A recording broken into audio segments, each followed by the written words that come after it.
Hello, welcome back to another episode of Beam There Done That. This is the show about building real systems on the beam.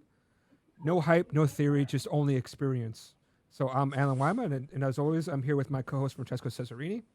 And today we're going to be talking about the thing that's probably serving every request in your Phoenix application right now at this very moment, whether you choose to or not, and that's going to be all about Bandit. Now, Bandit is the pure Elixir web server that quietly became the Phoenix default. And we've got the person who built it. And this episode goes somewhere we didn't expect when we booked it. So stick around for the back half. And now on to Francesco. Thanks, Alan. So this is why this one is personal for me. For most of the time I've been around the ecosystem, the layer meant, cowboy. And if it wasn't cowboy, it was yours. And these were the services that carried Erlang and later on Elixir onto the web for multiple decades. And then someone sat down and rewrote it, in pure Elixir from scratch. And so Bandit is to cowboy, what Thousand Island is to ranch. Same job, different foundations. And now, as you just said, it's become the default. That alone would make a good episode. But what got me is how it all started as a side project, as a hobby project.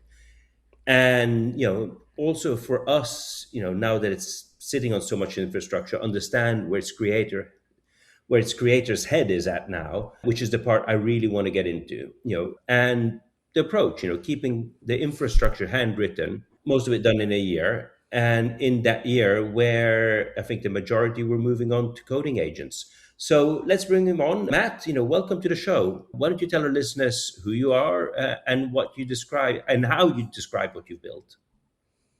Sure. Hi. I'm Matt Trudel. I'm a longtime alchemist based out of Toronto. Great to be here. Thanks for having me on. I guess in my day job, Welcome. I'm an engineer in the AI and the AI automation group at PagerDuty, but I'm kind of better known within the Elixir community as the author of, as you said, the Bandit and the Thousand Island projects, among a few other ones, but those are certainly the two that I'm probably best known for. And I guess, as you say, these projects are ground up rewrites of the entire sort of networking and HTTP stack within Elixir, obviously within Erlang as well, that were written, as you say, kind of scratching an itch. I'm going to get to that. I think we'll get to that a little later in the show, but that's essentially just setting the stage. These are foundational networking libraries within the Elixir ecosystem that kind of sit directly underneath Phoenix or any other web application you might write. We open every show with a scar. Going back, I wrote my first HTTP parser and web server I think it was HTTP 0.9, 1.0 hadn't been released yet. You've handwritten an HTTP parser, an HTTP2 stack, a WebSocket implementation, all of the stuff most people are happy to never look at and just use. Now, in all of this, what's the worst bug you've ever shipped into someone's production system? Into someone's production system. Geez, make it sound friendly. So I've got a really good example of this. This was actually one of my favorite, not even just from a bug situation, but perspective, but from a debugging and a diagnosis perspective. I tell this story all the time because I absolutely love this one. We support, as you mentioned, HTTP. We actually don't support 0.9. Because it's actually really difficult, bordering on impossible to do that securely. So we just don't support those at all. So everything from HTTP 1 up through HTTP 2.0. And HTTP 1, the HTTP 1 family and HTTP 2 are completely different in terms of their implementation. H2 is a binary protocol on the wire. It uses like binary frames that you have to decode. And part of this is going to become relevant in a moment. Part of that is that it also has kind of its own, there's an entire protocol built into it for doing header compression. So when you send headers in HTTP 1, for example, you'll send, let's say, content length 20. You'll actually send CONTENT-TYPE : like you actually just send the literal text of the header. In the H2 world, those go through their own sort of protocol. It's called HPACK. It's to the point that it has its entire own RFC for this, so its own standard, 7541, I believe, which defines what that. It's essentially a state machine that manages like a small little Huffman compression session. And there's some synchronization that happens between the sender and the receiver in terms of what that compression session looks like. So I had a report, this I think was in August of 2024, maybe July or August of 2024. Someone was reporting that when they were using Bandit on AWS, running behind an AWS load balancer, they were getting these really weird disconnects where Cowboy would work fine.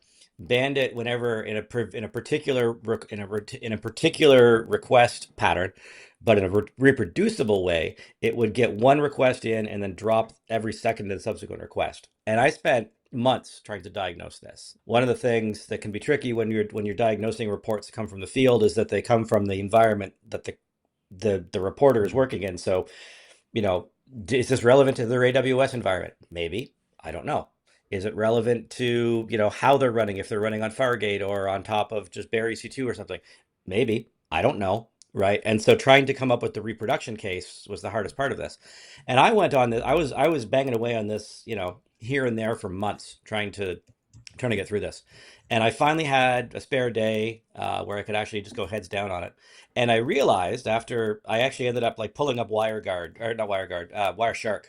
and actually pulling like protocol snapshots of this thing going over the wire, that there was this really subtle integration bug between how AWS's HTTP client set up and managed their side of that compression state machine, and how we did our side. And it turns out that this was actually a really subtle and like very, very deeply subtle and like obscure bug in the upstream library that we use to manage that header compression. It comes from it's shared by the Mint project that runs the HTTP client library within like one of the HTTP client libraries in Elixir. We borrow their HPACK library to do that header compression step within H2. And there was a really subtle bug in there. And so it ended up being kind of like soup to nuts. I think it was probably 6 months or so to get this thing fixed. And it turned out the bug was on our side within HPACK, that there was this really kind of subtle misread of like a single line within like a 30-page spec that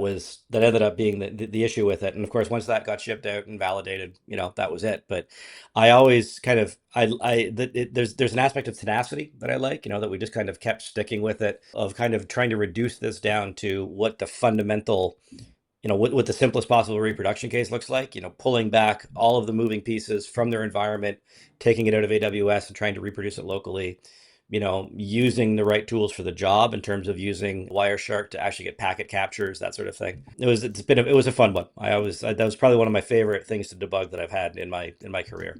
Actually, I'm kind of curious, like when you get these kind of bug reports, right? Are they usually, from a client, or do you see them in a test suite, or how do you get this kind of stuff? Because that's a very, very particular bug, and tracing them is so difficult. They usually come, I mean, like as with most things, right? Like these reports come from the field.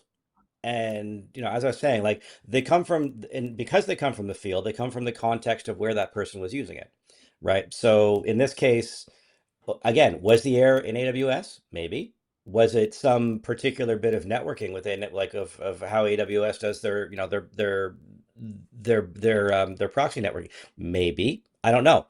Right. And so not being able to reproduce that kind of locally is the hardest part of having one of these things, right? Like we're going to talk about this a bit later, kind of in the context of AI, but like the most important thing to have in these situations, bar none, is a good reproduction case that I can run on my laptop. Like if I have that, then I can turn that very easily. I can see it. I can see the bug fit. I can see the issue happening. When I'm testing out fixes, I can see whether or not they've landed, whether they're actually fixing the underlying issue. You don't have to send this out to somebody being like, hey, can you test this branch in your environment? And wait a week for them to go and test it. And maybe they've moved some other dependency and now it's a slightly different bug, or the bug was actually related to something else. And so you think you fixed something, but you didn't actually change anything. So that stuff, I mean, usually to answer your original question, the trickiest ones come from users, and they're tricky typically because they are kind of intricate, like usually reported in this really inextricable way as part of their environment, as opposed to just being like I did this locally, I ran this step and this step and this step, and you can do it too to reproduce it. That's the thing that makes most of these easy. If you have a good bug report that you can reproduce locally, the rest is usually easy.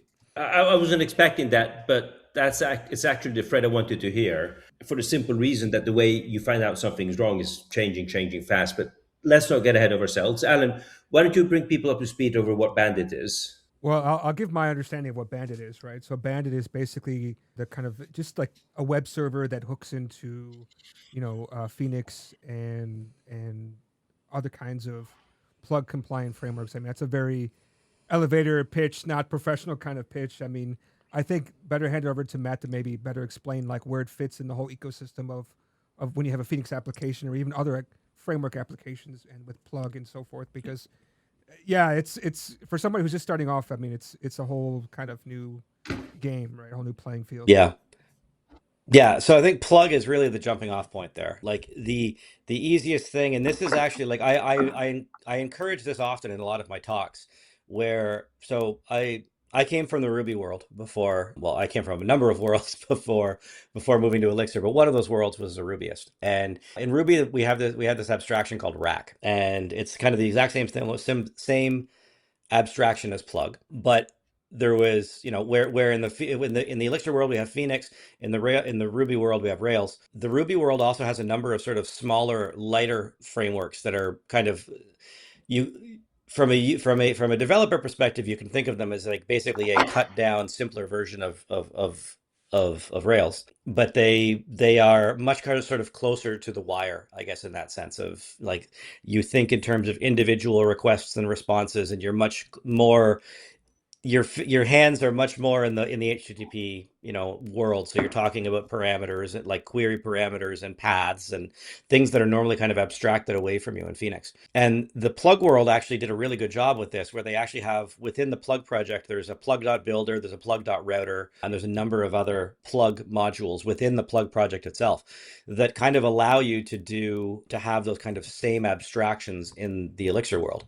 And I really encourage people, if they're curious about how this stuff works in Phoenix, to just go and look at plug.builder and plug.router, and you can go and build like single file within one file that, where you can say like, when someone does an HTTP get to this URL, run this function and return the result. If someone does a post to this URL, take their parameters as they posted, do something with them and return some value. That kind of really helps to like illustrate what the abstraction is. But fundamentally, the jumping off point is, in all of these cases, is plug, right? It's a functional representation of what that HTTP request and response looks like. So it's a single function call called call that passes in a con that describes this is the URL the user is requesting. If they have any query parameters, here they are. If they have any headers, here they are. Gives you an opportunity to read the request body if the client's sending one, and then you write your own logic to respond to that, and then it also provides an API to write out a response. So your own custom body. If you want to write JSON, if you want to have a JSON response, you take whatever structure you want, JSON encode it, and then send that as the response. So it's fairly low level. And then on the other side, it basically just takes whatever those requests are and then turns them into the relevant specs in terms of what HTTP actually looks like to a client. So to a browser, such as Firefox or Chrome or what have you, or to a command line application like curl, or to a client library in whatever language you're writing. That's Bandit's job. It's essentially to manage that relationship between plug on the upper end and the low level HTTP requests and responses on the lower end. And then there's some libraries that go along with that as well. Thousand Island is kind of one of the other libraries that I wrote as part of this that essentially manages the lowest level of that networking stack in a way that allows Bandit to focus on the protocol, on like what HTTP looks like, while Thousand Island focuses on being able to do that a million times concurrently. So essentially Thousand Island gives you a very simple abstraction of what a single connection looks like, and then takes care of being able to run that, as many times as your machine will handle, which of course in the case of the Beam is a lot. And then Bandit focuses specifically on what a given connection's HTTP requests and responses look like. Well, what I think is very important to talk about, right? Because Elixir is basically, late to the game, as people may say. I mean, traditionally we've been kind of relying on, we've been basically standing on the shoulders of giants, right? We've been using Cowboy for a long time. It's really good to point out that Bandit itself, and let me know if I'm wrong, is basically a complete rewrite, all in Elixir, which is kind of unusual for these kinds of lower level libraries. Can you please confirm that for us? It is, yeah, it is. The entire thing is Elixir first. There's not, I mean, to be clear, the abstraction, like there's nothing that Erlang gets you over Elixir or vice versa in this case, right? Like they're both still ultimately, writing out still writing out Beam modules and running them both in the same way. So there's not really, it's just a question of implementation. But yeah, Bandit as a project's written entirely in Elixir. The thing that kind of makes these things a little bit tricky sometimes is that, especially with HTTP1, is it's very parser driven, right? Like I was describing earlier how when you send headers, you actually send content type, the literal word, content dash type, with a new line at the end. And you do that for as many headers as there are, and then you do write your body out. That's the sort of thing where the grammar for that looks really simple, but there's a million and one attack vectors that emerge if you don't do that carefully. What happens if a malicious client sends a header line, because header lines are supposed to terminate with a new line with a /n character, I guess a /r/n. What happens if you send a request line that goes on for 25 gigabytes worth of, like, do you keep reading that in? Do you give up on it after a certain length? What happens if they go halfway through and then stop, and then do you keep the connection open indefinitely, waiting for the rest of the line to complete? Do you time it out at some point? So there's a lot of subtlety involved in those parsers, and that I think is kind of that doesn't matter what language you're implementing that in, right? Those are sort of the language that you're writing in is almost kind of the least relevant part of writing an HTTP library. Like you really have to think about what the thing looks like on the net, like what the RFC says you need to send and receive on the wire. How could that possibly be get abused by a malicious client? How can you be at the same time as being defensive for that? How can you also be accommodating of people that might legitimately be on slow connections, or might legitimately have a need to like pay to have like a fair an arbitrarily large like cookie header, for example. That's really where the balance is. Having helped support organizations at scale, here's a part I care about, especially when wearing my computer science hat. You said that single process per connection model is the thing people don't appreciate until you're actually in an incident. Can you walk us through that? What does that actually buy me at 3 a.m. when something's on fire and I get woken up having my beauty sleep disturbed? The easiest way to think about that, I think, is to think about what at some point you're writing application logic inside your plug connection, right? It's inside your plug call, right? So you've got some business logic that's reaching out to the database and pulling some stuff, or doing whatever, calling some upstream service to put together a response. That's the stuff that would, as a developer, when you're getting paged at 3 a.m., that's presumably where your attention's going to be, and one assumes where the bug is going to be, because that's the stuff that changes most frequently in your application. And so that stands to reason that that's where bugs will appear. When you go and look at, for example, a stack trace from that. So if you go and very intentionally if you go into a plug function, for example, and you very intentionally raise just raise an error just for the sake of it, and you look at the resulting stack trace. In the case of Bandit, what you'll see is, first off, it's entirely Elixir frames all the way up to the top, right? So all of the code from there all the way out to the gen server is .ex files. So at least from an Alchemist point of view, from an Elixir author's point of view, those are typically much more inspectable. It's just a lot easier for you to be able to read those if you're diving into, in this case, into the Bandit or the Thousand Island libraries to figure out what's in there. So that's one aspect of it. But also there's just less frames there, right? Like one of the things that I think we're going to talk about later is, from a speed perspective, I actually need to go and do some speed comparisons, some fresh ones, because I don't know how true this still is. It still is, but the numbers, the multipliers will change. That Bandit is typically faster than the alternatives, and one of the reasons that it does that it is faster is because it just does less, right? There's just less there. in terms of what makes the, in terms of what we have to do. And so those, where in a cowboy world, you might see like 10 to 15 frames between you and the final network connection. Sorry, in a cowboy connection, you might see that. In a bandit scenario, there's like 4 or 5, and they tend to be kind of the way that the modules are designed within the application. Like it's very layer based, so it's kind of obvious that like this is doing HTTP like general serialization, 9110 serialization. This is doing HTTP whatever the protocol version is, like HTTP 1 serialization. This is doing network serialization. Like it kind of looks like those layer cake stacks that we all learned in networking class. There are speed claims which everyone quotes, which we've not gone into, but you're mentioning there should be multiples over cowboy. And my read on what you've been saying is that it comes out of the same design decision rather than being a separate optimization effort. Is that a fair comparison? Yeah, I think so. I mean, like one of the things that I set out to do when I started writing Thousand Island in particular, that, again, just to recall, Thousand Island is that sort of that scalability library that sits beneath Bandit, so that focuses more on how to be able to do the same network request response. So like parse HTTP, but do that like, 100,000 times simultaneously, across 100,000 processes. That process model is like absolutely, it is completely idiomatic OTP. It looks exactly like every OTP design guide that we've seen back to like the earliest days of before the beam was even the beam, in terms of what those patterns look like, how supervision trees look like, how you handle, how you manage your mailbox, like all of those aspects of OTP are kind of really embedded as a first class thing in terms of how that's designed. And so part of it is that I just followed. I didn't do.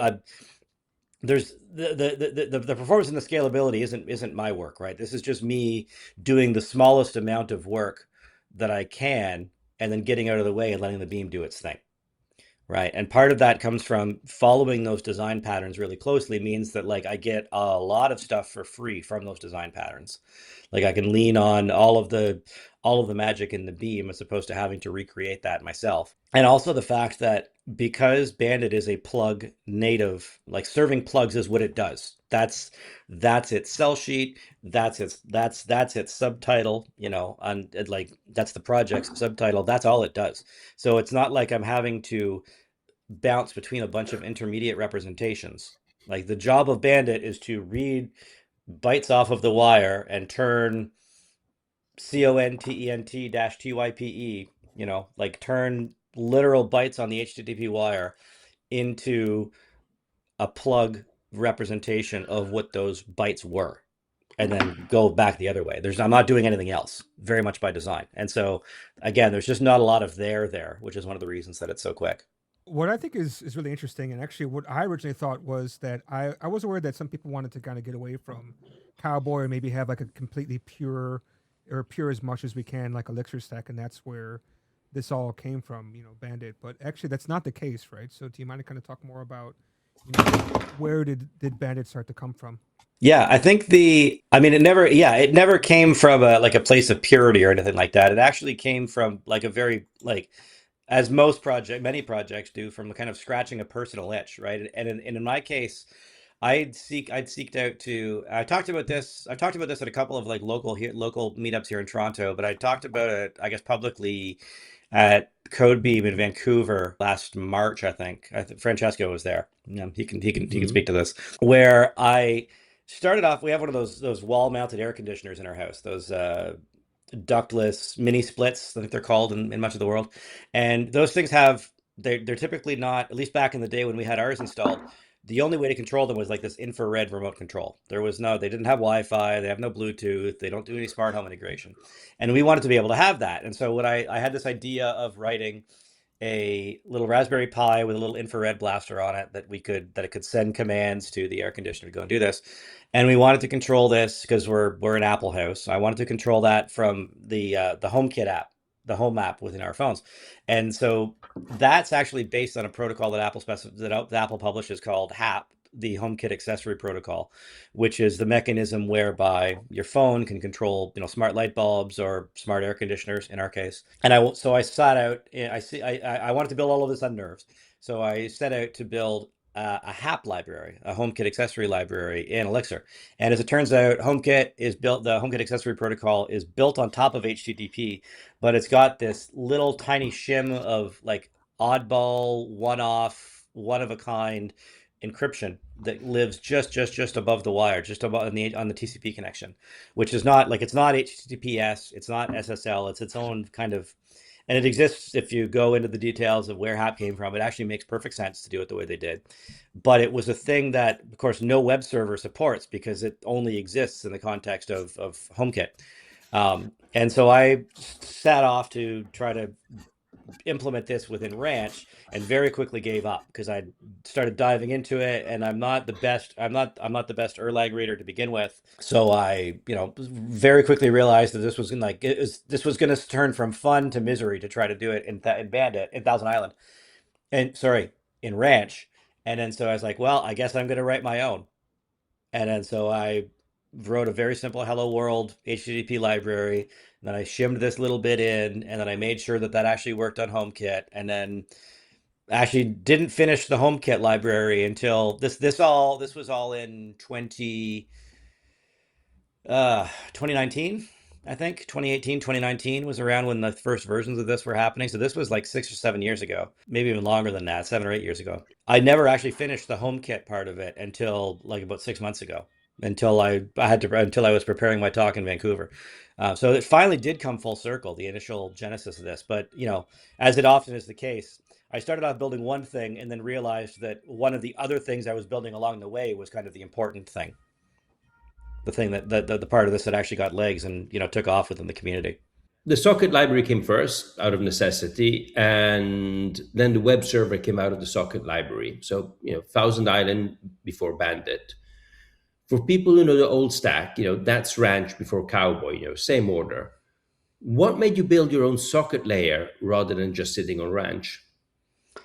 Well, it was that inability to kind of, there's a stack to this, right? Like you have your HTTP server on the very top, and then that talks to a socket server such as Ranch or Thousand Island, and then that talks to, at the very lowest level, to the actual TCP implementation within. I mean, the Beam exposes it via the Gen TCP module, but that's essentially just on top of the sockets library that your operating system provides you underneath. And the place that I needed to shim that functionality within for HAP was between those bottom two layers. So it was literally like just on top of the library support, that the socket library support that the operating system provided. So either way, I was going to have to crack open Ranch and put this into Ranch, because it was the sort of foundational level that Ranch and also Thousand Island sit on top of, was where I needed to make the changes. And it's typically not, super feasible to replace the middle layer in there unless the layer above it has been kind of written to be able to accommodate that. So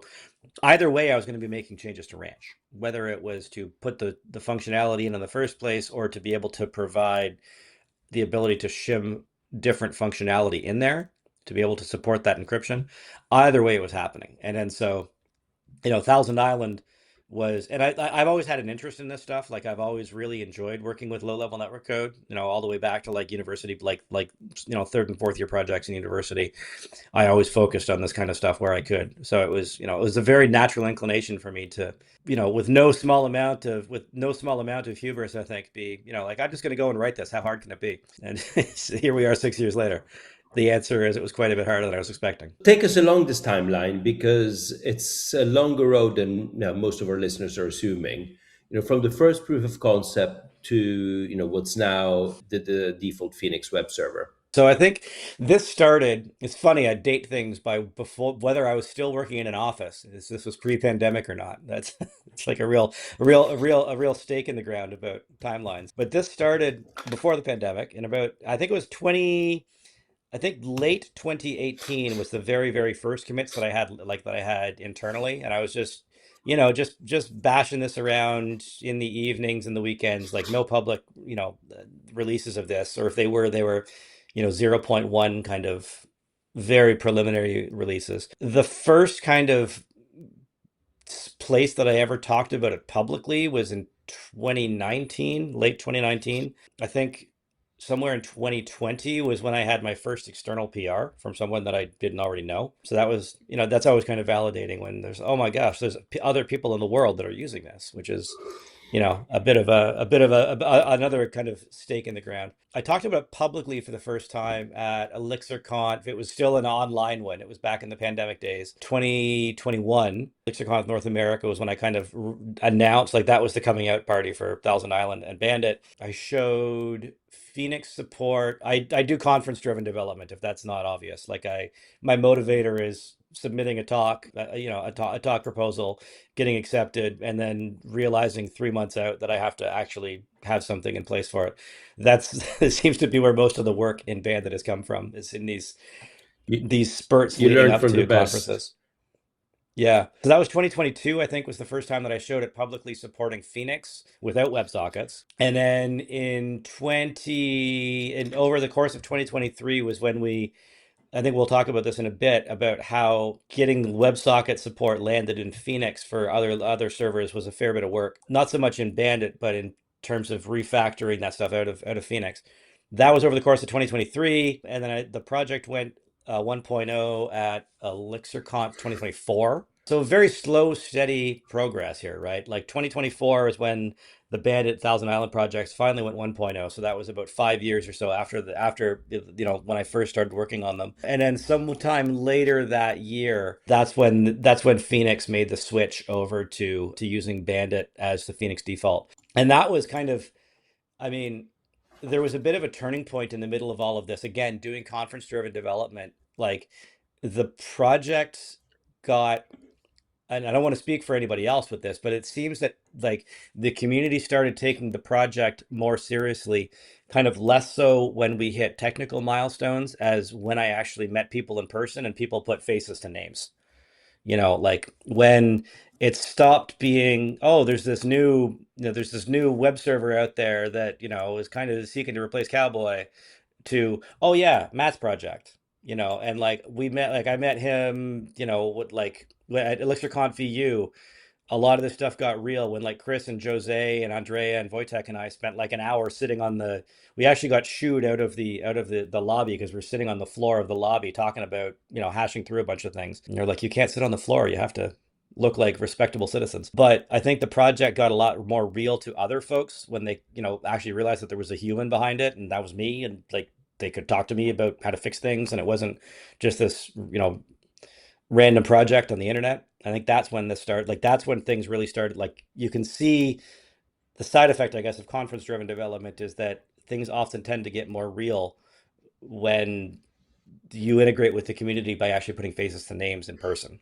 I want to turn to what the day-to-day actually looks like. HTTP isn't a fast-moving target. The specs are old. The protocols are fairly stable.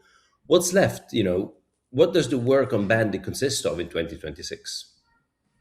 Yeah, it's mostly, I think, I mean, you're right. HTTP, doesn't move very quickly. Realistically, I mean, the boots on the ground answer to that is that, like, bug reports still come in. They tend to get more and more obscure. So they'll be totally valid, like completely valid use, scenarios that people are coming up against, but they're getting more and more in the weeds. Like, this is not, I read a body and that didn't come in properly. It was like, I was doing this very specific thing in a very specific networking environment where I had very specific constraints that are all valid, that are all to spec, and something didn't necessarily land. Things didn't kind of line up the way I was expecting. And that kind of, like, from a maintainer perspective, I think, like, the rest of the community doesn't so much care, as you talked about in the intro, right? Like, most people in the community don't even know that this library exists. Like, this is the very definition of silent plumbing that just kind of sits there and does its job, right? And so there's an aspect of, I guess, responsibility or stewardship that comes to that, right? Of, like, these corner cases are things like, ideally, these things get fixed before people even know they happen. And so most of the day-to-day is kind of in that stewardship mode. Like, I've kind of put on I'm now a steward of the project hat, as opposed to, like, I'm doing, cool new buildy things. I'm mostly just fixing things and keeping the lights on for other people to not even have for other people to hopefully not even have to notice. An interesting thing to that, I think, is something that's starting to happen lately, whereas part of that is also like some of these things are correctness errors, and some of them are like legit security concerns. And that's something that's really starting to change quite a bit lately, I think, with a lot of the emergence of, AI reported of AI assisted security research that folks are starting to come in with some like really deep and again, completely valid, but like really deep off in the weeds security vulnerabilities that are coming in that are against very, very much along that line of continuing to be kind of a steward of the project. You said something, when we were exchanging emails, preparing for the show, that struck me. And it's that you don't think, Curl's Summer of Bliss was an anomaly. Can you explain, for the listeners who don't know what the Summer of Bliss was, and and explain why you feel that way? Sure. Yeah. So for those that don't know, curl is like it's the classic HTTP command line interface. So this is it's when you're in curl in like in a terminal, and it's essentially like a command line Swiss Army knife for HTTP.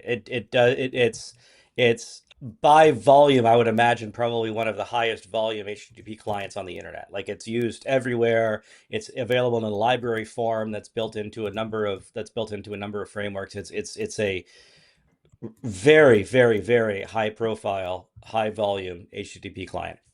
And they have essentially they have what they're calling the Summer of Bliss, where the maintainer Daniel Stenberg had come out of last week, I believe, and basically said that like the number of security advisories they're getting, of AI generated security advisories they're getting, they just can't keep up with it.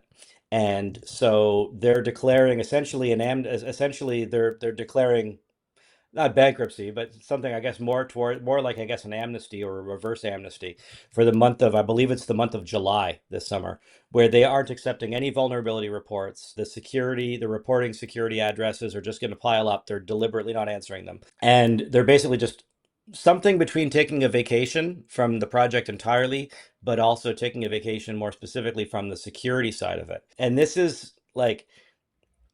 something that like they're suffering from probably 100 times more than the Bandit project is, just because again they're a much more high profile project. But it's essentially this realization that these AI generated security vulnerabilities are coming in at a pace that is just too much to be able to realistically absorb. I remember about a year and a half ago or so, there was a flurry of denial of service request, denial of service attacks, excuse me, in the HTTP2 world. That when these came out about a year and a half ago, they sounded at the time like the world was going to end. Like these were incredibly, like people couldn't believe how sophisticated these attacks were, and these were all human reported. These were all human, like it was they were human researchers that found these, and they were essentially the last big human sourced vulnerability crop was these ones around HTTP2, and people thought the world was going to end. And these ones that are coming in now from a lot of the AI agents are like 10 times deeper than this and 10 times more subtle, and like humans would never have found most of these, and they're completely valid. Like they're still very real, very tangible attacks. They're not things that we can ignore by any means, but they're emerging because we have these tools now that allow us, it's almost like completely changing the rules of the game in terms of how deep that rabbit hole, those security rabbit holes go. Right. The researchers are being able to dig much deeper and much faster now, and it's just very difficult for maintainers to keep up. And so I don't think, like, my personal hunch here is that I think that a lot more libraries and a lot more maintainers are going to essentially declare their own summers of bliss, and whatever that might mean to these maintainers, right? In terms of like just saying, we can't keep up with this, right? This is not the social contract necessarily that we signed up for when we became maintainers or when we started these projects, and it just isn't necessarily a tenable thing for people to keep up with. So it's going to be interesting to see how this turns out, right? Because like these vulnerabilities are they're found by security researchers, so like by by benevolent security researchers, and there's a whole process, like the CVE reporting process. There's entire organizations that manage this, where researchers find vulnerabilities, they get reported to the library such as Bandit. We fix them in a timely manner, and then those fixes go out along with the underlying, the original research report that showed these. That's been the social contract that's kind of worked for years, because the scale of both sides has both been driven by humans, and there's kind of been like it's self-limiting in that respect. And now that's not the case, it kind of tilts the playing field a little bit. So it ceases to be like there's an asymmetry there, right? Where reporters are finding these things, but if benevolent reporters are finding them, that means that like bad actors can find these too, right? Like this, none of this is happening in a vacuum. And so we can't, as library maintainers, we can't just ignore these and pretend they don't exist, because the same tools that benevolent researchers have for these, the bad actors have them as well, right? So the entire playing field is kind of shifting in a way that is both really asymmetric and also that like we don't have a choice about,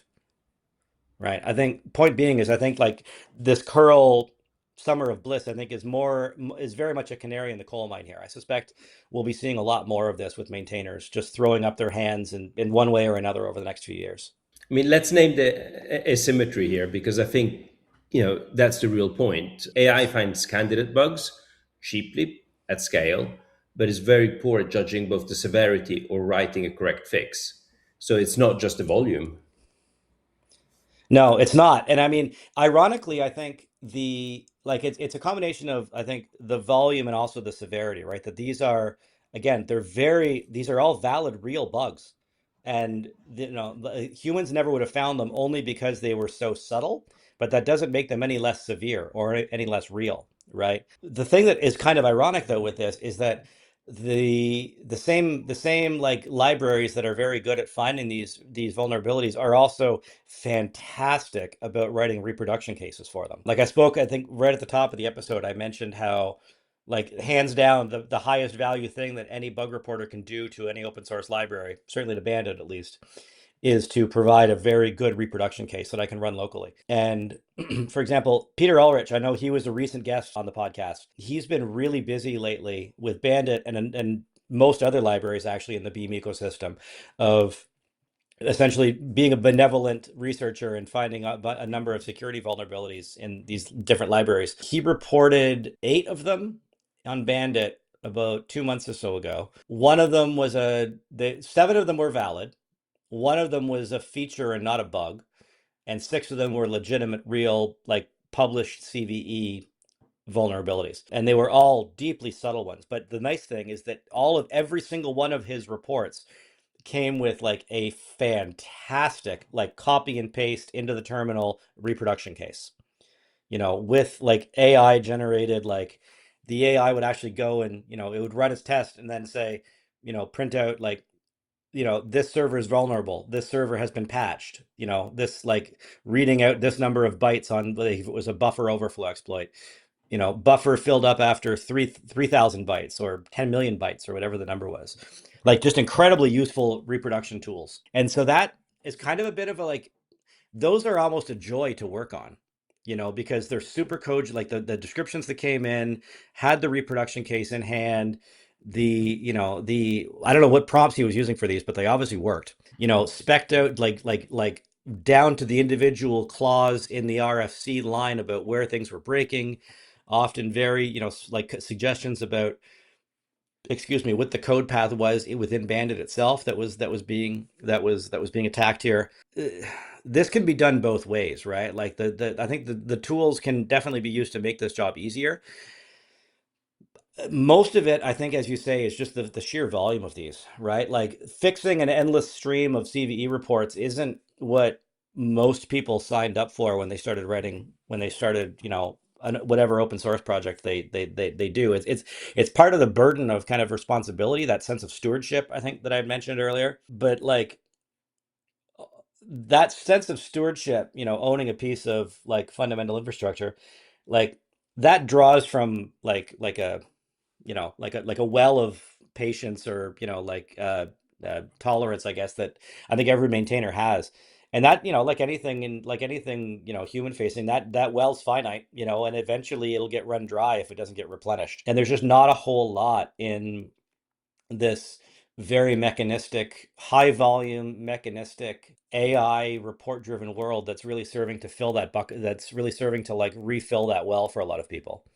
Again, hence why I think that this whole summer of bliss thing is probably not going to be, whether people take, a month, like explicitly take the summers off or whatever it is as maintainers, to kind of replenish their well, whatever it is that they have to do to recharge their batteries. I think we're going to see more of that with maintainers, because I don't actually think this current state of affairs is going to be sustainable long term for a lot of projects. I mean, I've also had a conversation with the creator of Hyper, Sean MacArthur, and when we were talking about the way you have to handle the spec of HTTP, 1, 2, 3, and going on, you can easily follow the spec, but there's a kind of a lot of things which are kind of untold or maybe not so clear, like you can do this or you should do this, and sometimes the should means that you absolutely need to do these kinds of things, right? And I'm sure you're writing some kind of conformance tests to make sure that you're following those specs. How come running these conformance tests are not actually catching most of these CVEs as it is?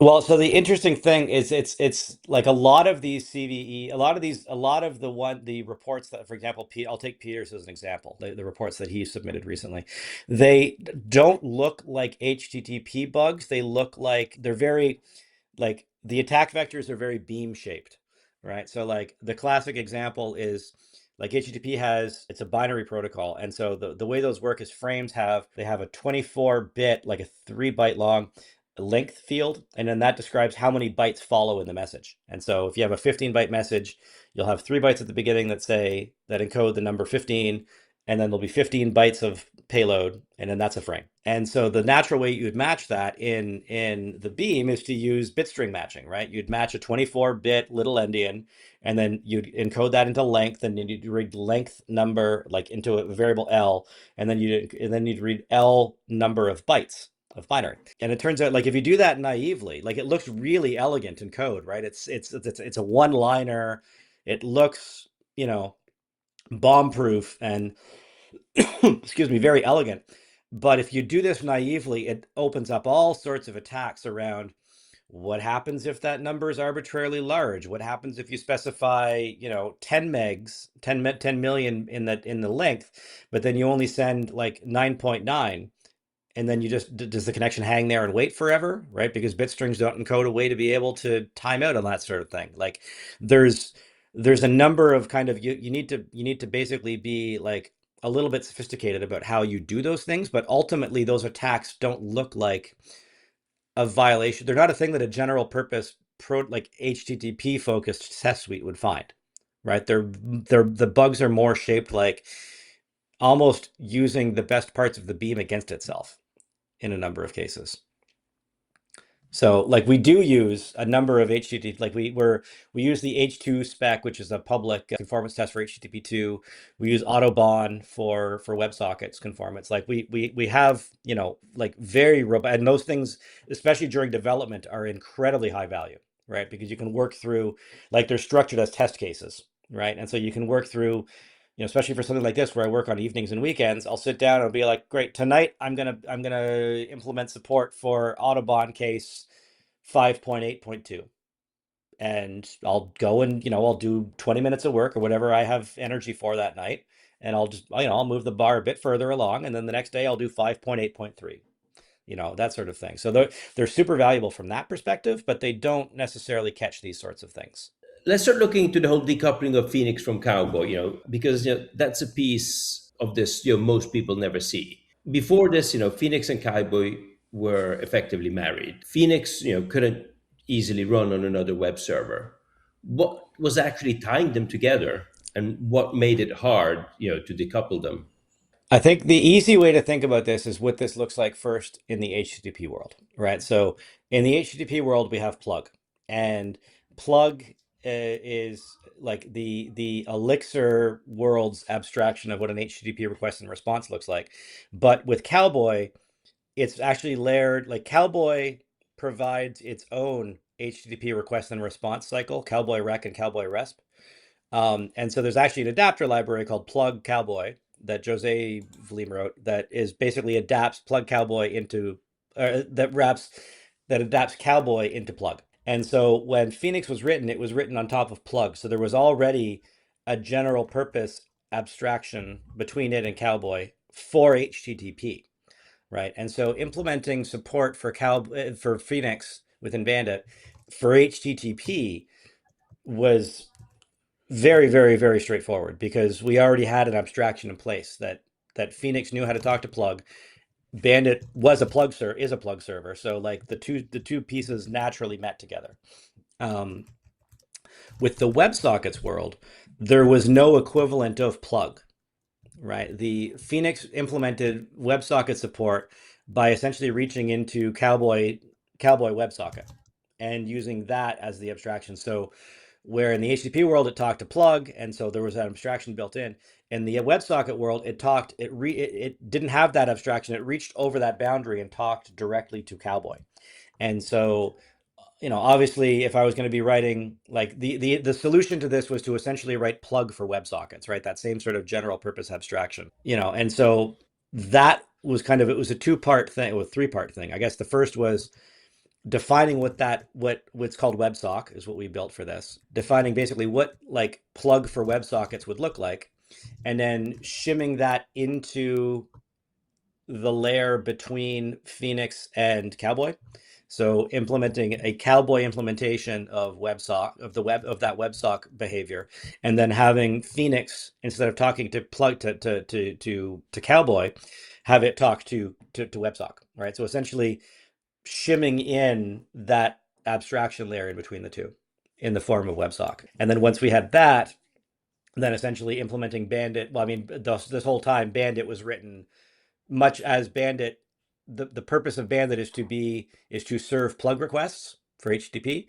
The purpose of Bandit is to serve WebSock requests for WebSockets. So it is like WebSock is the API that Bandit uses to expose WebSockets. So that was like, there wasn't really a whole lot of new work involved in that, like net new code. It was mostly just a giant refactoring job coordinating between the Phoenix project, the Plug Cowboy project, and Bandit. So like it was, if I recall, I think I had like 6 or 7 kind of interlocking PRs across a bunch of libraries when I was first writing this stuff up. It was mostly just a refactor more than anything else. You and the Phoenix and the Plug folks built this whole missing abstraction. Can you walk us through the WebSocket and WebSocket adapter and why it's 2 libraries instead of 1?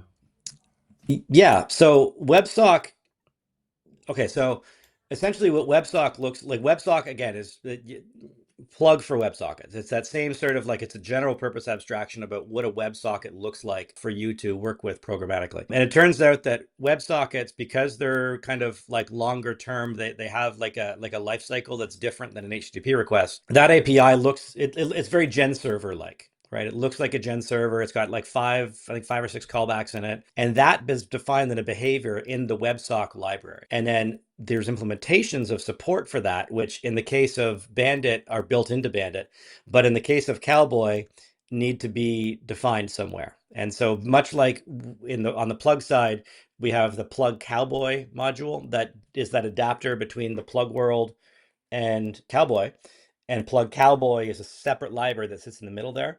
WebSock Adapter is a separate library that sits in between the WebSock module and essentially Cowboy. And the reason, I mean, the short version of that answer is just because if we didn't do it that way, then Bandit would have to have a runtime dependency on Cowboy, just the way that library dependencies work. And so the purpose of the WebSock Adapters library is to avoid that, because it's kind of ridiculous to have a web server depend on a different web server, and vice versa as well. Like Plug Cowboy would have to have a dependency on Bandit. So it's essentially just working around that dependency tree. And another big part of it as well was in terms of how so the interesting thing about this, and I think we'll talk about this in a minute, is how this empowers users to be able to like work with WebSockets directly within plugs and be able to like upgrade and give an HTTP connection to a plug connection. A large part of that magic is also defined in the WebSocket adapter project. And that was kind of again, from this like refactor perspective, that was mostly like my first draft of that was pretty rough. And Jose and Gary Rennie and Andrea and a few other people were like really gracious in helping to like, smash that into something that actually looks and acts pretty elegant and kind of enable some of the stuff that we'll talk about in a minute, I think. So I think that minute is basically right now, right? So because I'm kind of curious, like you started getting into it. I think maybe we should expand a bit more, right? For somebody who's building Phoenix applications today, right, with Bandit being the default and being that extensible, what is the benefits of a typical Phoenix developer now that we have unlocked this capability? We no longer are tied to Cowboy, and actually theoretically we're not actually tied to Bandit too. What is that going to give me Yeah. that I can actually look forward to? Well, I mean, the first thing is that you can use different web servers, right? That's kind of the, and it kind of enables a bit of innovation there. But I mean, that again, most people treat this as plumbing. I'd be surprised if, a quarter of people that use Phoenix could actually even name the web server underneath it, right? Like it's not really a big sell to people. The big ones, I think, are the fact that we now have, because WebSock defines a generic behavior for this, you can write arbitrary WebSocket level code within Phoenix, right? So you can, let's say you have, like this has come up a number of times where users have like an existing JavaScript front end that they're basically looking to replace the back end for, but they want to keep that front end the same. And that front end has some existing, in-house or, otherwise not Phoenix channels based WebSocket API that it communicates with the back end with. You can now write a back end implementation of that like natively within Phoenix without having to tie yourself in knots to do that. So it's very natural to be able to write arbitrary WebSocket front ends and very easy to do that.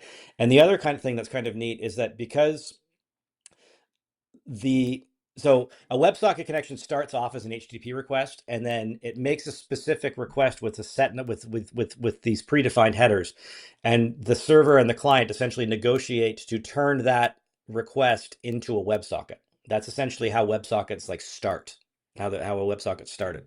And that upgrade process is actually facilitated via plug. So a request comes in via HTTP, plug takes that request and then hands it off to the server, to your application code. Your application code then calls, I believe it's plug.con.upgrade connection. So the same way you have, send response and read rec headers and all those other methods on plug, you also have an upgrade connection, which is not generally intended to be used directly. Like it's there out of necessity to be used by WebSocket adapter to go in, because there's some other stuff that goes along with that upgrade. But the idea is that from a lifecycle perspective, that upgrade is part of plug. It's part of the plug lifecycle. And so you can do that wherever you want to in your code. Like previously in the Phoenix world, when you wanted to define a WebSocket endpoint, you had to do that in your application's endpoint module. And there was this whole separate grammar for those, and they were very much kind of a separate thing off to the side that wasn't super flexible. You can now do an upgrade to a WebSocket literally anywhere in your code, in any controller code within Phoenix. Anytime that you have an access to a con, you can upgrade that connection to a WebSocket. So what this does is it enables kind of libraries to package all of their stuff together. So if you have something like Live Dashboard, right, that has like a few HTTP endpoints and a bunch of WebSocket endpoints, it doesn't need to install itself. To install that, you can just import the library and mount it in your router. You don't have to worry about doing that and then also going and wiring some stuff up in your endpoint. It just makes the whole thing a bit more self-contained. If anybody's curious about this, I did a talk at ElixirConf EU in 2024 called Phoenix Beyond Cowboy that goes into some pretty in-depth detail for this. It's on YouTube. So yeah, I actually looked at this talk, whilst preparing for this episode. So there's a design judgment in there, which I want to draw out on. You started with a cleaner, pure abstraction, and Jose pushed you to change it. When is the more elegant design the wrong one to ship? Well, I mean, to be clear, I think we shipped the elegant one here. Like this entire design is better for having a bunch of people having hammered on it. I think in this case, the initial take on this was that I had built the first version of WebSocket was essentially like a copy and paste of plug, but for WebSocket. So it had its own kind of, it was like a parallel implementation of plug that had its own version of routing, its own version of of cons that got passed around. And Jose pushed back on that, being essentially it was him that first named it's essentially an HTTP request up until at the point that it turns into a WebSocket. We already have a really great way to route HTTP requests. It's called plug. You should be using that, and like you're essentially he told me like his criticism or his critique was that I was doing too much, right? And like there was a whole I was recreating half of plug that didn't actually need to get created. And if we took that out and essentially, like I said, tied the upgrade lifecycle to plug, then it would be a whole lot more elegant. As to how, I mean, that's one of his superpowers, right? Is that he's able to hold 35 different projects in his head and then see where those synergies are between them, right? In a way that are like they're obvious in hindsight. And I think if if you were able to hold that many projects in your head as well, they'd probably be obvious as well. But it's more a question of like, and you see this in, like I see this in my day job all the time too, where like where like staff engineers or more senior engineers that are seeing things from a 10,000-foot view can see relations between, something that's happening over on this team and something that's happening over there, or, where you wouldn't necessarily see those relationships if you're down actually doing the work. So I think it's like most things, it's a question of scope, right? And having multiple kind of lenses that you see work through at different sort of levels of abstraction. And Jose just happens to be particularly good at being able to zoom in and out of that, like instantly, being able to jump right into code and start talking about that stuff, but also zoom out and see, make those associations between disparate things that you might not see from in the trenches. As we've said many times, first make it work, then make it beautiful, and then if you really, really have to, make it fast, and Then you make it beauty is in fast. the eye of Yeah. the beholder. Yeah. But 9 times out of 10, if it's beautiful, it's fast enough. So I want to come back to Sure. a thread from earlier. In the last 18 months, coding agents have changed how software gets written. How has it changed the way you work? I mean, at work, like in my day job, it's changed everything, right? Like we're, almost entirely AI native. A huge percentage of our PRs are, entirely machine generated now. Like it's changed just about everything at work. In terms of Bandit, it's still Bandit. I'm still writing Bandit entirely by hand, and I do that largely because I see it almost like a hobby, right? It's something like my father was a cabinet maker, or retired early and became a cabinet maker, and so like I kind of grew up, seeing people work with their hands and being very kind of, like the process of something is kind of the whole point of doing it. Not of, if you want cabinets, you can just go to IKEA and buy them. But if you want to, build cabinets for its own reason, that's the journey is the point, not the end result. Otherwise, you just go to IKEA. And I see kind of Bandit very much the same way, right? It's a hobby for me. It's kind of an escapism from working with agents all day. I accept PRs from other folks that are working that way, and I think I'll eventually get there with it, but I'm not like I don't feel the need to use agentic tooling to make Bandit do more than I want it to, if that makes sense. Like for example, I've got a vibe coded PR on the project right now that implements the entirety of the HTTP3 stack, which is like just it's a gargantuan undertaking. HTTP3, it's enormous, and Claude vibe coded it in, I don't know, maybe an hour and a half. I'm never going to merge it, but like it's fun to look at those things as experiments. But again, putting on that maintainer hat, the second I ship this, that becomes the second that I become responsible for it, not Claude, but me. And it's not fair to me. It's not fair to users to have this thing that claims to be complete that I can't actually vouch for. So I do think that like this idea about handwritten, like for lack of a better term, like artisanal software kind of does mesh a little bit with that sense of like maintainer responsibility, right? Of like, I can't be responsible for things that I don't understand. And it's very easy to use the agents to write stuff that you don't understand. So I think that like what that means is evolving, right? The stuff, like nobody knows how this stuff works. It's barely 2 years old. And goodness, it's barely a year old. And, you know, I this stuff is going to change over time in terms of what, if we come back and look at this in a decade, this will probably sound shockingly quaint, to say that like I'm never going to use, machine generated tooling for this. But, I think that with the scope of what that thing, like what it means to understand something or be responsible for it is changing and evolving. For now, like I say, I'm happy to have this thing be almost entirely human written by myself. It's fun. Oh, you do kind of have an interesting, what do you call that? Like take on AI generated submissions, right? You're completely open to having a PR basically entirely written, entirely vibed out by a machine. Is that correct? Because I mean, a lot of people, like I know that like a lot of projects, like they don't want to accept it. I think Rust had a huge explosion of this kind of stuff. Yeah, so I mean, to be clear, like I accept the like I turn away, first off, I turn away a ton of like slot PRs, as I think basically every maintainer does now. Like it's very certainly the low end of PR quality from machine generated PRs is like immediately obvious to anyone, to anyone, capable of reading it, that like this was very plainly somebody has no affinity for the project, no understanding of what the project is doing. This is a drive-by AI slot PR.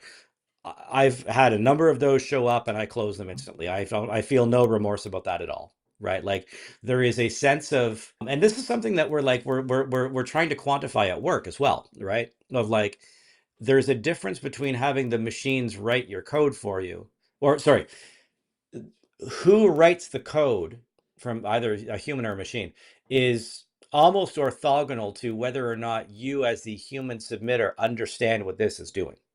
Right. Like for myself, the way that I tend to use most agentic tools at work is I treat them basically as a relentless junior developer who never sleeps. Right. And so like I it's incumbent on me to understand what it is that they're shipping or what they're proposing to ship. Right. But I'm not the one actually committing, like sitting at a keyboard and typing, but it still flows through me. It's still my responsibility. Right. Like it's separating out the authorship from the responsibility or the ownership, I guess. And so reports that or PRs that come in that make that distinction clear, I'm totally fine with. If somebody comes in and says, I've shipped this like I've got a few. There's like a number of open PR. There's 2 open PRs right now, I think, that are reflective of this. Where like somebody was adding, there's one open one right now to add support for what are called trailers, which are essentially HTTP headers that come at the end of a request after the body. They're like a useful but fairly obscure part of the protocol. And that is like the PR's machine, like it's right in the git commit message, like co-authored by. So it's very clearly written by a machine, but like the submitter plainly also understands what it is that they're doing. And so like that has, there's some unrelated to the fact that it's machine generated. There are some issues with that PR that we're working through, factoring some stuff up in the plug and whatnot. So it's not landing right away, but I'm working with a human counterpart to merge some third-party work that may or may not be written by a machine. And that last part is the least important part of that whole equation to me as a maintainer. I wanted to kind of talk about one thing that you mentioned over email, which is basically a possible plug 2.0, right? Do you mind to kind of discuss what's going on with that? And is it actually going to happen? Or is this kind of like people just talking about this and not really actually going to make movement on it? Yeah. So the the thing there, I think, is that so the plug, like what we have today is the plug 1.x family. They have the thing about that is that it's a single function that captures basically the entire request and response lifecycle. The plug.con.call callback is the like that starts when the request comes in from the client. The server does everything that it needs to do to make that response. It writes the response back, and then that function completes. So there's no way, because that's a single, like that call stack never unwinds past that and never gets back into the underlying web server until the call is complete. It's not possible with that to really facilitate something like the best example of this is like SSE, like the server sent events that are underpinning like MCP server, MCP, many MCP and server implementations, where the server will essentially, it almost looks and acts a lot like a WebSocket, where I mentioned before, like a WebSocket has a gen server like pattern because WebSockets have a different life cycle where the socket exists and then you can asynchronously send and receive messages from that socket. And then you can eventually, like close that socket. HTTP has been abused at this point to the point that kind of support for a richer life cycle really belongs, I think, in plug.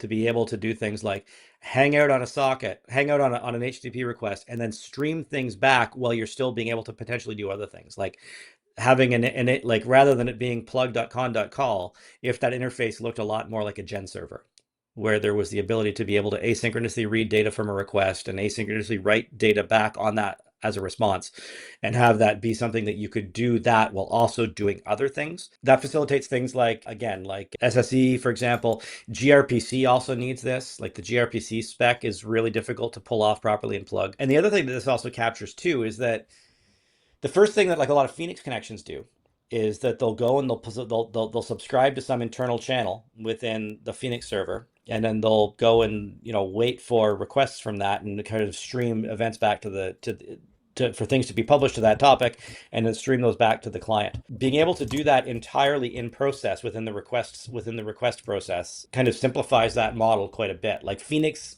is internally re-implementing a bunch of the behavior that I think at this point fundamentally belongs in plug, as opposed to being implemented on top by Phoenix. I have to ask a question you say you get all the time. HTTP3, where is it? The honest line, I keep saying that it is probably coming, eventually. I think it depends. It's the implementation of it's kind of out of my hands to some extent. And the reason is there's two parts to it, I guess. The first is that the sheer size of this thing, like HTTP3, we've been moving in this direction for years. HTTP2 did this as well, right? Where the original like HTTP 1.0 was text-based. It's the sort of thing, and I've always used this as a benchmark, it's the sort of thing that like a fourth year student could write as a term project. There's no reason that a fourth year student fourth year CS student could not write a reasonably complete HTTP server or HTTP client. Like it's simple, it's understandable, it's trivially, you can telnet against a port or netcat against a port and be able to interact with it via text. Like it's a brutally simple, which works against it in some ways because that's really underspecified, but it's a very simple protocol to at least implement a basic version of. HTTP2 was a little bit harder than that because it's a binary protocol. You need to go and actually write some binary encoders and decoders to do it. But I mean, Bandit's testament to the fact that you can do that, right? Like it's not unattainable. It's a bit more ambitious, a bit less inspectable, but you can do it. I don't know that a single person could write an HTTP3 implementation without AI assistance. Like the problem is not the problem, but the reality is that these things are now being like HTTP3 is a Google product, full stop.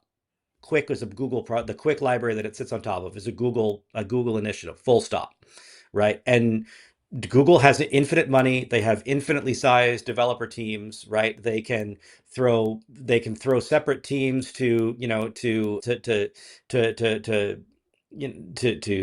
security analysis on this, to write competing clients, to have multiple implementations that they bake off against each other.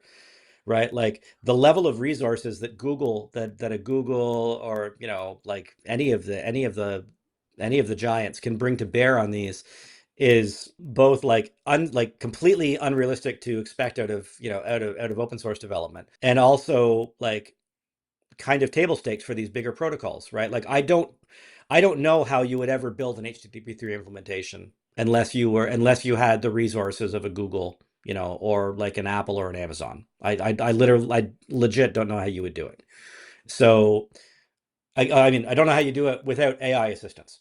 And so the big part here, I think, is waiting for HTTP3 is basically two parts. There's HTTP3, there's the HTTP library, and then there's this what's called Quick that's underneath it, which is essentially a reimplementation of TCP semantics, but on top of UDP with some multiplexing and some other stuff on top of it as well. Implementation of that is kind of, it belongs, to my mind, in the Beam the same way that like we have GenTCP, the GenTCP module or the SSL module that essentially provide Beam wrappers around underlying operating system primitives or library primitives in the case of SSL. And I think Quick belongs like that. Like there needs to be like a Gen Quick essentially within the Beam. At that point, implementing HTTP3 becomes a lot more tenable. But without that, you're ending up basically having to lean on a quick implementation, like an external quick implementation. And in fact, the one like I had mentioned earlier, I have an implementation, like a vibe coded implementation of HTTP3 in Bandit as a draft PR. That's actually based on top of vibe coded quick implementation that Benoit, the author of the Hackney library, has also I would assume vibe coded. I don't know that firsthand, but it looks and smells an awful lot like AI code. And so it's basically just robots all the way down. It's a really gargantuan protocol, and I don't know how you'd be able to ever assess that full stack quality in, because it's a gig. It needs to be written by machines or by, somebody with Google sized resources. I don't know how we're ever going to get our arms around being able to assess the quality of that, and something that I'd feel comfortable owning is the short answer. At least not without Gen Quick. It seems like there's a lot of things happening with Bandit, right? So I'm going to ask this. There's basically two questions, right? One is, how can we keep up to date with what's going on with Bandit and also what's going on with you? And then the other one would be, if you'd like for our listeners to basically have one key takeaway from this episode, what would that be? So I think first off, in terms of where to interact, the project's on GitHub. They're at mtrudel/bandit and mtrudel Thousand Island. Of course, they're also on like HexPM and the usual places. I'm also somewhat active on Blue Sky at Matt Trudel. Those are probably the easiest way to interact. I have a less consistent presence on the Elixir Slack and a few of the maintainer discords, but generally speaking, I think the repos are where I tend to do most interactions with this. In terms of takeaways from this, I think like this is something that I talk about this a lot at work as well, that the hard things, the things that used to be hard are now almost trivial, right? The agents are making things that used to be very technically impressive that would make for really compelling conference talks or, like articles, long form articles to show how I built this difficult thing.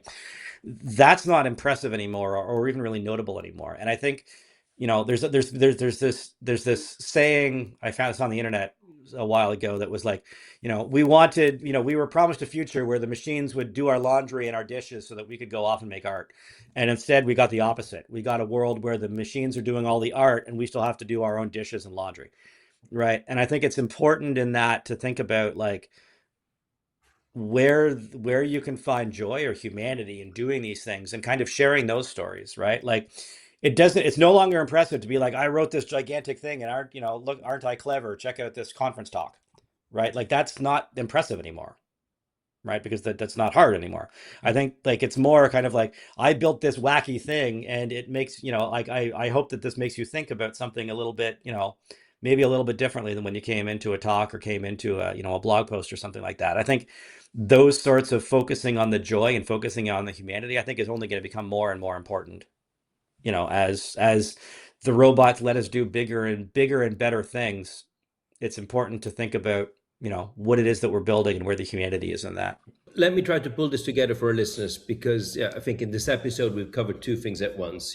On the surface, there's a web server, it's pure Elixir, and it's running under most of the latest Phoenix apps, and built in a way so that when it breaks at 3 a.m, the stack trace tells you where to look. So you might lose a bit of beauty sleep, but you get to the point much faster. Now, underneath the thing the whole industry is wrestling with, finding bugs got cheap, judging and fixing them did not. The tooling scaled, the people maintaining these projects didn't. And against that, someone who keeps a foundational piece of handwritten software on purpose, because the building is part of what he won't give up. Now, That's not nostalgia. It's being clear about what part of the work is yours or his, and which part of the work can be given to a machine. So Matt, thank you. It was a real pleasure having you on the show. I think Happy this to be was here. the Thanks for having good me. kind of uncomfortable. Yeah, thank you. And yeah, if you enjoyed this show, the obvious companion is our episode with Peter Ulrich and Jonathan Machen on CVEs and security, which is the same story as we've been hearing today, but from the reporting side of the table. And if you are getting something out of the show, please take a second to leave us a review on Apple, Spotify, and YouTube podcasts. It's a single thing that's helped listeners found us. And we'll see you until next time on the Beam There Done That podcast. Thanks for listening in. And just for the record, this episode was recorded June 22nd, 2026.